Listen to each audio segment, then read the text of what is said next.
Hi, David Tipling here, and welcome to Campkins Cameras and Cambridge Photography Week.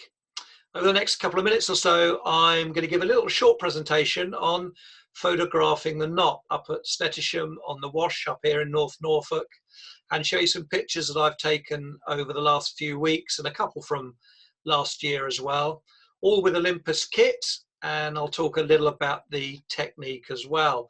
Before we get into the pictures, I thought I'd just give you an insight into what I have in my bag. So two bodies normally, the EM1 Mark III and the EM1X. I'm using the 100-400 zoom that came out this summer a lot at the moment, sometimes with the 1.4 converter. I also use the 300mm f4 Pro lens with both 1.4 and 2x converter, and the 40-150 2.8 lens as well.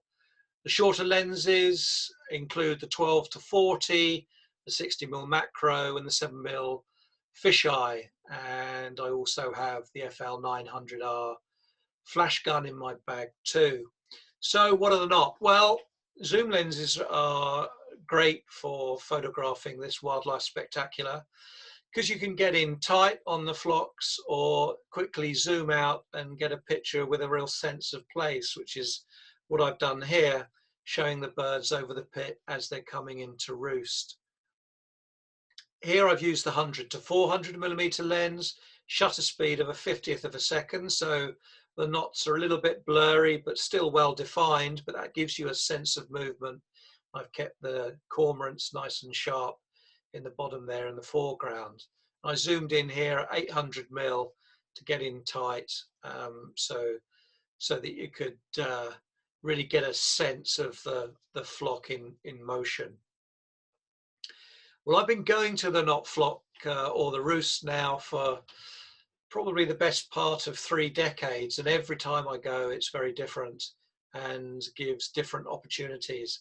I really like to experiment when I'm there, particularly with shutter speeds, and here I've used a half a second shutter speed to really blur the movement. There's 1 or 2 birds that are sharp there that are not moving, but the rest are on the move. And by doing this, you get a real sense of motion. And it can work really well if you've got a lone individual of another species standing within the flock. So here we've got an oyster catcher. Occasionally you might get an avocet or a godwit perhaps. And again here, slow shutter speed. This is an 1/8 of a second. Because the image stabilizer in the Olympus cameras is so good, I don't use a tripod or monopod for this. I'm just resting the lens on the side of the hide and taking plenty of images. Not every image is going to be pin sharp at such a slow shutter speed, but you're going to get a few. And this image worked really well. With these kind of shots, I always use a big depth of field, so f16 or f22, so you've got a nice depth in the image, everything's sharp from front to back. And again here, big depth of field, shutter speed of a 60th of a second. This is taken with a 100-400mm lens at the 800mm end, and I took this a couple of weeks ago, just as the birds were starting to leave the roost. So you've got all the birds in the bottom there, they're all alert, about to go, and they sort of lift off often in blocks, and this is a block of birds that are lifting off to go back onto the wash as the mud starts to get exposed from the falling tide.